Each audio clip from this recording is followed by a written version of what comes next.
All பாசிப்பருப்பு அடை அல்லது ஒரு ஹெல்த்தி டயட் அடை அப்படின்னு வச்சுக்கலாம் கூட இதை. அதோடைய ரெசிபிஸ் இன்னைக்கு ஃபாஸ்ட்டாக பார்த்துடலாமா?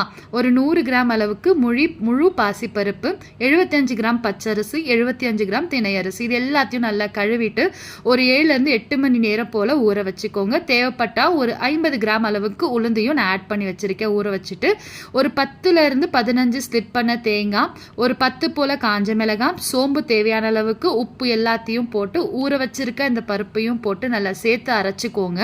ஆனியன்ஸை சாப் பண்ணி எடுத்து வச்சுக்கோங்க. ஆனியனும் கொத்தமல்லி கருவேப்பிலை எல்லாத்தையுமே ஆட் பண்ணிக்கலாம்.